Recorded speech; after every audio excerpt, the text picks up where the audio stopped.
Germany has free education. Canada has an easier PR. So what should you decide as an international student? Hey guys, welcome back to Murad on Run, and in today's video we will be talking about Germany versus Canada.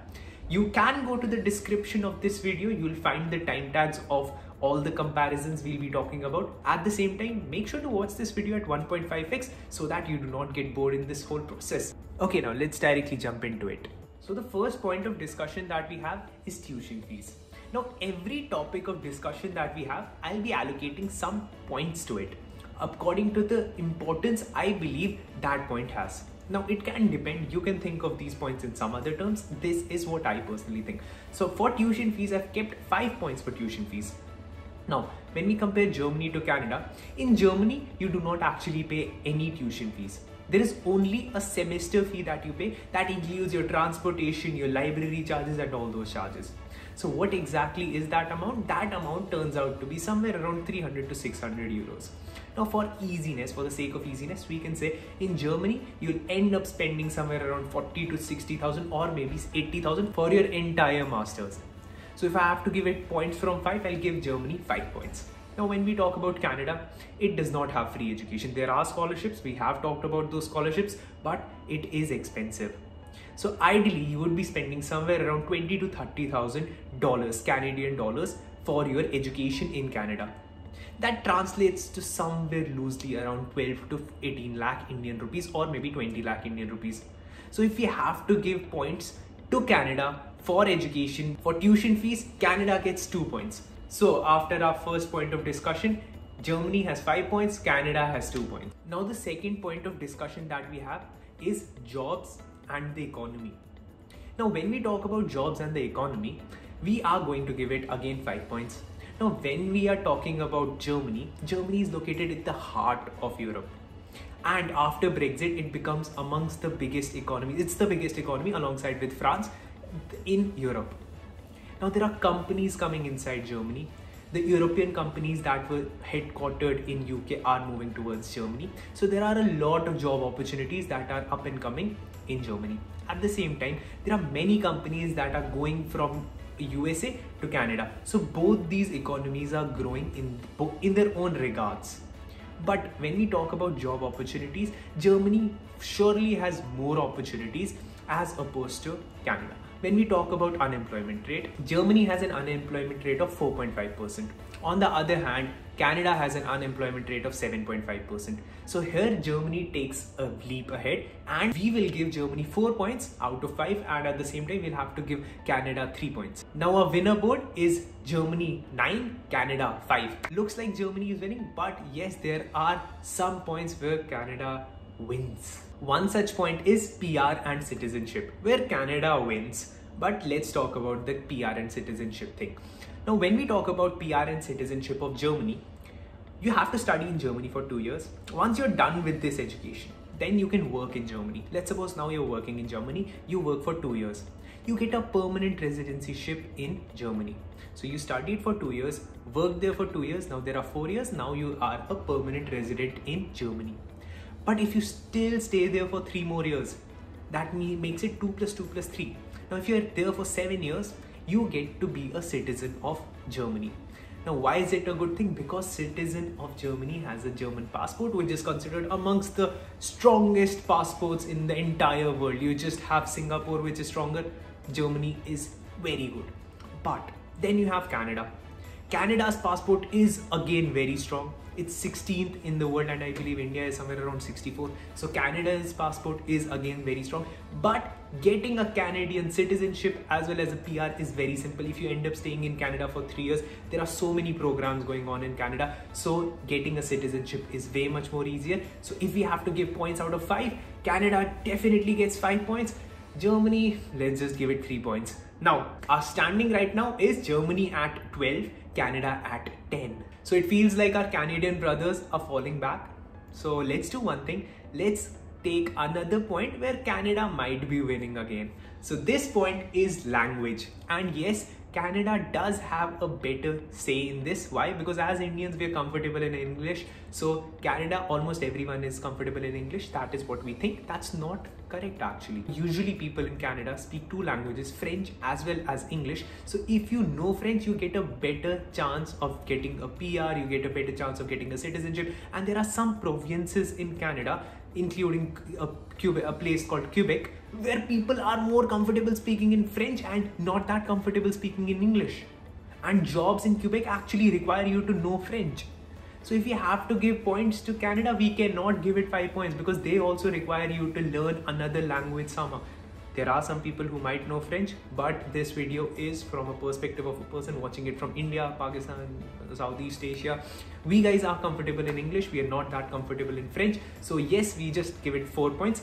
And it's not that it's required to learn French. But if you do know French, you stand to get a way better chance as opposed to a person who does not know French. While talking about Germany, people are comfortable speaking in English in the cities. 90% people in Berlin and your major towns, Frankfurt, end up speaking in English only. But you still need to learn German because at the end of the day, you will be interacting with people who prefer to speak in German. And for your social life, you need to learn German. At least to a level, at least to a B1 level. If we have to give points to Germany, we can give only 2 points to Germany. So Canada gets 4, Germany gets 2. And our leaderboard looks very similar, 14 to 14. Now, moving ahead. Okay, a very quick point, taxes, let's give it 2 points. Now for taxes, in Canada, the taxes that you'll be paying are somewhere around 22%. At the end of the day, you'll be paying somewhere around 22%. But in Germany, you'll be paying somewhere from 35 to 45%. So in this, Canada gets 2 points, Germany gets 0 points. Moving ahead. Now since we're at 14, 16, let's now take a point that favors a bit towards the German side. Let's take the point of location. And let's again give it 2 points. Now when we talk about location, Canada is located above United States, which is actually a good place, but according to Indians, it is not that great. Why? Because ideally you will have some family in India, you will be living at a 12 hours ki gap. So in 12 hours, while there is a day in India, there will be night in Canada, and at the same time vice versa. Now what happens that it becomes hard for you to communicate with your family. It becomes really tough. But at the same time in Germany, there's hardly 4 to 5 hours of difference. Now, when you have a 4 to 5 hour difference with Germany, it's still easier to connect with your family there. At the same time, connection across the globe from Germany is way much more easier than Canada. The flight till Canada would take you 16, 17 hours. Till Germany, it would take you 5, 6, 7, 8 hours. So 7, 8 hours. So it's better to go to Germany as opposed to Canada in this regards. Also, in terms of connectivity with other countries, Germany is like literally in the middle of Europe. You can move to any country. You can actually visit to any European country. But from Canada, you can go to US, but apart from US, moving on to any other country, all the other countries are oceans apart.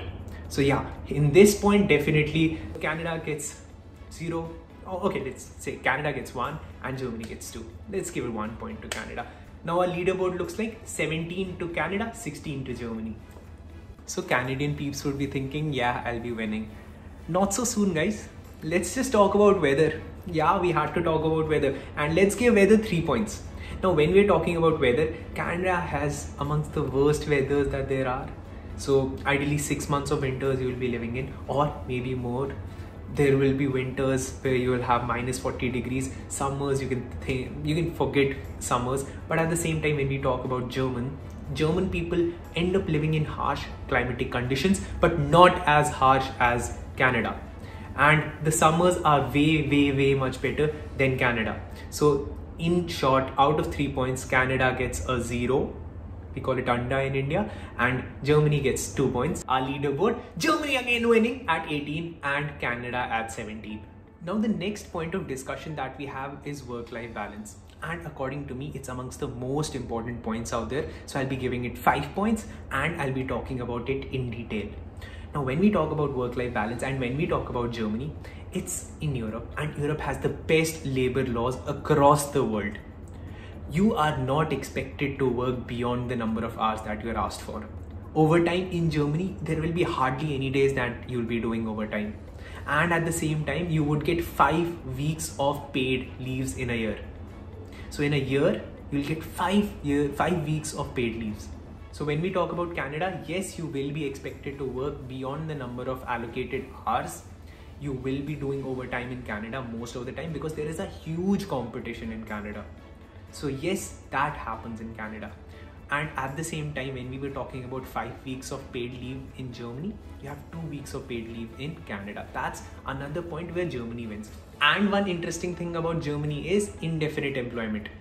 Let me do one thing. Let me not talk about indefinite employment right now, and I'll talk about indefinite employment at the end of this video so that you guys watch the entire video. We have to give points on the basis of work-life balance. Germany definitely gets 5 out of 5 and Canada gets 3 points. So our leaderboard looks somewhere like 23-20. Okay, so now Germany is at 23 and Canada is at 20. Ooh.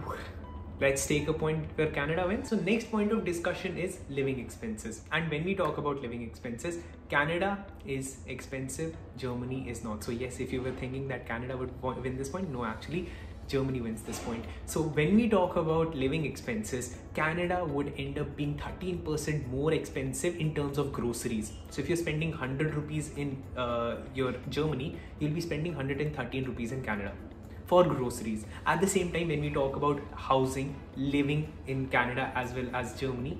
Now in Germany, you'll be spending, let's suppose you're spending 100 rupees. In Canada, at the same place, you'll be spending 122 rupees. So 22%, in fact, somewhere around 23%, that Canada is more expensive for housing rents. Why? Because there is a property bubble going on in Canada. I hope you guys already know this. If you did not know this, you need to subscribe to this channel because there are so many things you do not actually know about. So guys, you need to subscribe and also hit the bell icon. Yeah, so now coming back to this topic. So if you have to give it points from 4, let's give Germany 3 points and Canada 2 points. So now we stand at 26-22. So for Canada to win this race, they will have to get more than 4 points now, right? So next point that we'll be talking about is salary, and salary has 5 points. And as you guessed it, Canada definitely has higher salaries. And if we have to just talk about salaries, it's not like Canada, in Canada you'll be earning way too much because it's not that high, but at the same time it's better than what you will be earning in Germany. At the same time, the expenses in Germany are lower, so the savings would be higher, but we understand that taxes are also higher in Germany. So yes, I know there are so many points, it might just get a bit confusing. So if I have to give it points out of 5, Canada gets 4 points, Germany gets 2 points, and our final rating is Germany with 28 points, Canada with 26 points. I know this is a very subjective question.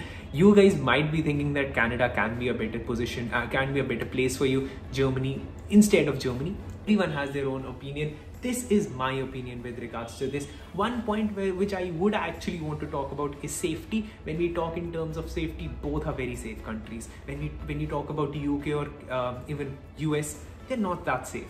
But Germany as well as Canada are very safe. Politically stable countries. At the same time, the case of racism, that's actually very low in both these countries especially as opposed to Australia and USA. Now, this was your comparison video. Any other comparison video that you would want to watch, do let me know in the comment section. There is one thing that I did not talk about, that was indefinite employment. So what is indefinite employment? In most of the European countries, there is something called indefinite employment. Under indefinite employment, the employer cannot fire an employee for no cause. That actually ends up happening in India, USA. If the employer thinks like, okay, it's COVID and the business is not doing well, I'll just fire the employee. That cannot happen under indefinite employment. There needs to be a very good reason why you are firing someone. At the same time, that person can go on and sue you if he has a contract of indefinite employment with you. So firing a person who has stayed with you for 1 or 2 years is very difficult under European laws. And it's a very lengthy as well as a very costly procedure. But in United States, you can give that person 1 month's notice and give that person that money and he'll 2 months, 3 months, and he'll be out. But not in Germany. That's something called indefinite employment. So I hope you enjoyed this video. If you want to watch a video on Norway, you can watch it from here. If you want to watch a video on masters in Germany and free colleges, you can watch them from here. Thank you so much for watching this video, and do let me know in the comment section what did you think about this video. Thank you.